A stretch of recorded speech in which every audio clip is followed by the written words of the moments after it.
Dahil baka sumampa muli sa barko bago magpasko ang seaman na si Harry, may pinaplanong early Christmas gift para sa kanyang misis. 2 beses na nawalan yung misis ko ng cellphone. Pero ang ipanreregalong bagong cellphone, balak kunin ni Harry hindi sa kanyang savings, kundi sa paglalaro sa arcade.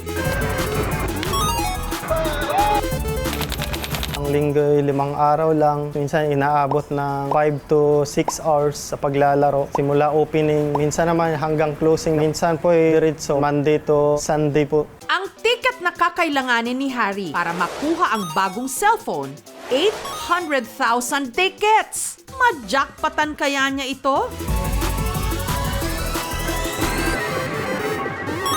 Level up ang mga premyo sa arcade. Kung dati mga laruan lang o appliances, ngayon pwede ka nang manalo ng cellphone, kahit pa bagong motor. Secret reveal naman dyan.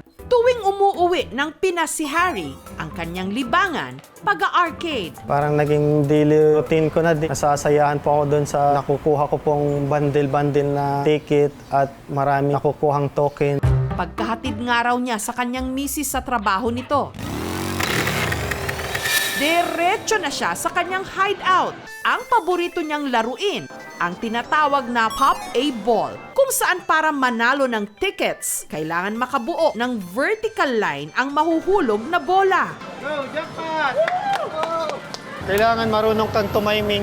At slam a winner, kung saan ang dami ng ticket nakasalalay sa numerong tatapatan ng bola. Magsasakalan din po yung parents ko po. Wala pong budget makapaglaro sa mga arcade. Naisip ko, gusto ko din maglaro na ganyan someday. Ang pinakamalaking gastos daw niya kada araw, nasa 1,000 pesos. May limitasyon din kami pagdating sa gastos sa pagbili ng panlaro. Pero sulit naman daw, lalo't marami-rami na raw siyang napanalunan.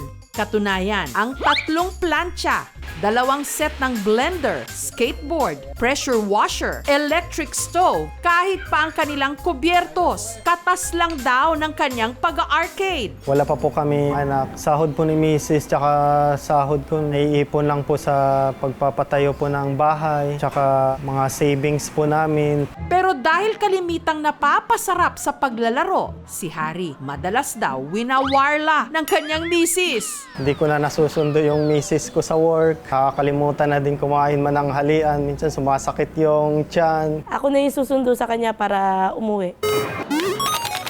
Kaya para makabawi sa kanya, nag-iipon si Harry ng tickets para ma-redeem ang target niyang premyo. Bagong mamahaling cellphone. At makalipas lang ang 1.5 buwan, nakaipon na siya ng target niyang 800,000 tickets na kailangan para ma-redeem ang inaasam niyang cellphone.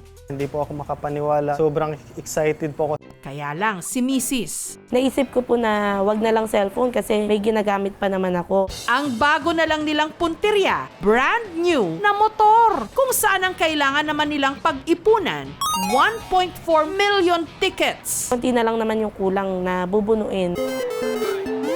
At makalipas ang 3 buwang walang mintis na paglalaro, ang hawak nilang ticket, muli nilang binilang. Sakto! Para ma-redeem na nila ang pangarap nilang motorsiklo. Ayan na! Ayan na! Sobrang pagkadami-dami. Hindi po talaga ako makapaniwala. Mara akong naka-jackpot. Ito po yung first time na magkakaroon po ako ng motor. Tapos sobrang saya ko po talaga.